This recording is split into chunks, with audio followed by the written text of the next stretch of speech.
नमस्कार, मैं डॉक्टर अर्चना जैन मेरठ से और मैं यहाँ लगभग पिछले 25-26 साल से प्रैक्टिस कर रही हूँ। डर्मेटोलॉजी एंड कॉस्मेटिक डर्मेटोलॉजी की दिव्य किरण नाम से हमारा सेंटर है, जहाँ पर स्किन की विभिन्न प्रकार की बीमारियाँ और इसके अलावा जितनी भी कॉस्मेटिक सर्जरीज हैं और लेजर्स ट्रीटमेंट्स हैं वो हमारे यहाँ परफॉर्म किए जाते हैं। आज मैं आपके सामने अपने कुछ जो अपनी जानकारी है वो देना चाहूँगी कि बालों का रख रखाव कैसे किया जाए। आप भी और हम भी ये जानते हैं कि आदिकाल से ही बालों के प्रति मनुष्य का आकर्षण कितना गहरा रहा है। अगर हम प्राचीन काल में भी देखें तो विभिन्न प्रकार के तेल, विभिन्न प्रकार के सुगंधित पानी से बालों को धोने का रिवाज रहा है। बहुत सारे सवाल दिमाग में उठते हैं कि बालों का रख रखाव कैसे किया जाए। सबसे पहला सवाल आता है शैम्पू का, कि शैम्पू कैसा प्रयोग किया जाए। शैम्पू न्यूट्रल पीएच वाला और सल्फेट फ्री होना चाहिए। और एक भ्रांति है कि बहुत ज़्यादा झाग उठाने के बाद ही बाल साफ होते हैं। ऐसा नहीं है दोस्तों, क्योंकि शैम्पूज में सर्फेक्टेंट्स होते हैं जो बालों में लगाने के बाद में अपने आप काम करते हैं और मैल को साफ कर देते हैं। तो ना तो हमें बालों को बहुत रगड़ के धोने की ज़रूरत होती है और ना ही बहुत सारा शैम्पू लगाने की आवश्यकता होती है। अगर बालों में डैंड्रफ है, उस कंडीशन में कुछ सैलिसिलिक एसिड युक्त, जेड-पीटीओ युक्त या कोल टार युक्त या कीटोकोनाजोल वाले शैम्पूज आते हैं जिनको प्रयोग में लाया जाता है। लेकिन इन शैम्पूज को बहुत लगातार लंबे समय तक प्रयोग नहीं किया जाता। जैसे ही समस्या कंट्रोल में आती है हम तुरंत अपने नेचुरल शैम्पूज पर आ जाते हैं। शैम्पूज बहुत ज़्यादा आर्टिफिशियल कलर वाले, बहुत तेज़ परफ्यूम्स वाले नहीं होने चाहिए। सवाल उठता है कि कितनी बार शैम्पू करना आवश्यक होता है। यह अपनी अपनी आवश्यकता पर डिपेंड करता है। वैसे तो जो माइल्ड शैम्पूज होते हैं इनसे आप डेली भी अपने बालों को धो सकते हैं, लेकिन अगर आपको ज़रूरत नहीं है, बहुत बाहर जाने आने का काम नहीं है, तो हफ्ते में 2 बार भी सिर धोकर काम चलाया जा सकता है।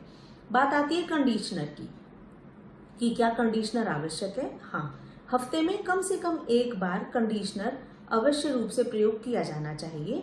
कंडीशनर भी 2 तरह के होते हैं। एक कंडीशनर होता है कि जिसको आपने शैम्पू करने के बाद बालों में अप्लाई किया, 1 से 2 मिनट के लिए छोड़ा और फिर से बालों को धो दिया।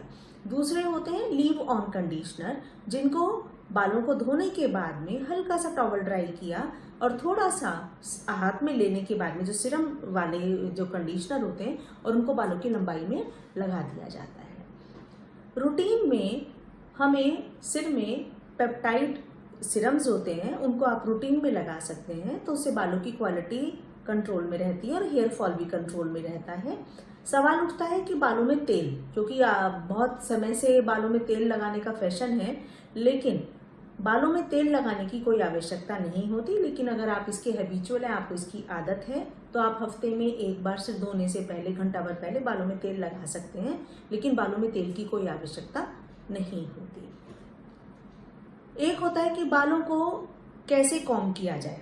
सिर धोने के तुरंत बाद बालों को कॉम्ब नहीं करना चाहिए, क्योंकि बाल धोने के बाद में मुलायम हो चुके होते हैं। तो अगर आप उस समय में बालों को कॉम्ब करते हैं तो बाल खिंच जाते हैं और कमज़ोर पड़ जाते हैं।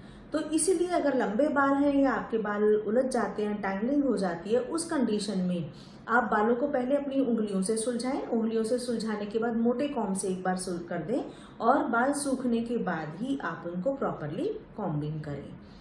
बालों को कभी भी बहुत कस के नहीं बांधना चाहिए। जो ऊंची पोनी टेल है या बहुत ऊंचा बन ना बनाए, कभी भी बालों को थोड़ा सा ढीला रखने की कोशिश करें, क्योंकि अगर बालों को बहुत कस के हम बांधते हैं उस कंडीशन में होती है समस्या ट्रैक्शन एलोपेशिया की। जो बाल लगातार खिंचते हैं वो वहाँ से बाल खत्म होने शुरू हो जाते हैं और आम तौर पे वहाँ पर बाल दोबारा नहीं आते हैं। डाइट बहुत इंपॉर्टेंट है बालों के रख रखाव के लिए। डाइट में, क्योंकि बाल एक प्रोटीन स्ट्रक्चर है, तो एक तो थोड़ा सा हाई प्रोटीन डाइट का अवश्य ध्यान रखें, जिसमें कि आप दूध, दही, दालें, पनीर, अंडा और इसके अलावा ओमेगा 3 फैटी एसिड्स वाली चीज़ें जैसे फ्लैक्स सीड्स हैं उनको अपनी डाइट में शामिल करें। और पानी प्रचुर मात्रा में पिएं, क्योंकि बालों के हाइड्रेशन के लिए पानी बहुत ज़रूरी है। मिनरल्स एंड विटामिन्स को मेंटेन करने के लिए फ्रूट्स हैं, ग्रीन वेजिटेबल्स हैं, इनको डाइट में इंक्लूड करें। जब भी स्विमिंग के लिए जाएं, अगर आप स्विमिंग के शौकीन हैं तो स्विमिंग करते समय सिर पर कैप जरूर लगाएं। तो ये तो हो गया हमारा जनरल रख रखाव कैसे किया जाए बालों का।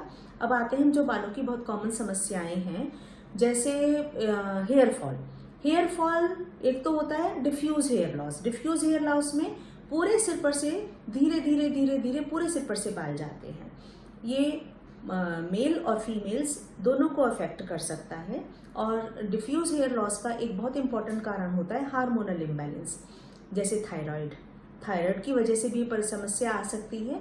और स्पेशली फीमेल्स में पीसीओडी या मेनोपॉज के बाद में डिफ्यूज हेयर लॉस बहुत कॉमन है। तो ऐसे में अपने चिकित्सक की तुरंत सलाह लें और उसके हिसाब से अपना पूरा प्रॉपर ट्रीटमेंट करें। फिर हम आते हैं टीलोजन एफ्लूवियम पे। ये सबसे ज़्यादा कॉमन समस्या है जो न्यूट्रिशनल डेफिशिएंसीज की वजह से होती है। और इसके अलावा फीमेल्स में ड्यूरिंग प्रेगनेंसी, आफ्टर डिलीवरी और बेबी को फीड कराते समय यह बहुत कॉमन है। तो इस समय में अगर जो हमने आपको स्टार्टिंग में बताया कि कैसे बालों का रख रखाव रखें, अपना न्यूट्रिशनल डेफिशिएंसी इसको दूर करें, टेस्ट करा लें, विटामिन B12 है, विटामिन D है, थायराइड हो गया, आपका आयरन लेवल है, कैल्शियम लेवल है, उसको मेंटेन करें। और अगर ज़रूरत पड़े तो जो न्यूट्रिशनल सप्लीमेंट्स हैं उनको भी लेना आवश्यक है, उसको शुरुआत करें और ये समस्या पूरी तरीके से सॉल्व हो जाती है। कुछ दवाइयाँ भी होती हैं जिन दवाइयों के प्रयोग से भी हेयर लॉस बहुत कॉमन है, जिसमें जैसे एंटी कैंसर मेडिसिन्स हैं। और इसके अलावा कुछ आयुर्वेदिक प्रिपरेशंस होती हैं जिनमें हैवी मेटल्स होती है, और हैवी मेटल्स बहुत बड़ा कारण है हेयर लॉस का। फिर हम आते हैं कभी कभी कुछ पैची लॉस होना शुरू हो जाता है बालों में से, जिसमें एक होता है स्कारिंग, एक होता है नॉन स्कारिंग। स्कारिंग में जो सबसे कॉमन है वो है लाइकन प्लेनस, जिसमें सिर पे से जगह जगह से पैचेस में से बाल गायब होने शुरू हो जाते हैं। इसमें अगर इसको टाइम से कंट्रोल ना किया जाए तो जिन पैचेस पर से बाल चले गए वो तो वापस आते ही नहीं है, लेकिन अगर समय से इलाज करें तो बाकी बालों को बचाया जा सकता है। एलोपेशिया एरिएटा जो होता है उसमें जो सतह होती है वो चिकनी सी होती है, और अगर उसका प्रॉपर ट्रीटमेंट करें तो इसमें आमतौर पे बाल पूरी तरीके से वापस आ जाते हैं। और यह स्ट्रेस से बहुत रिलेटेड है, तो किसी प्रकार का भी जो स्ट्रेस है वो आपके बालों को भी नुकसान पहुंचाता है। तो ये हो गई कुछ जनरल सी जानकारी आपके बालों के लिए। धन्यवाद।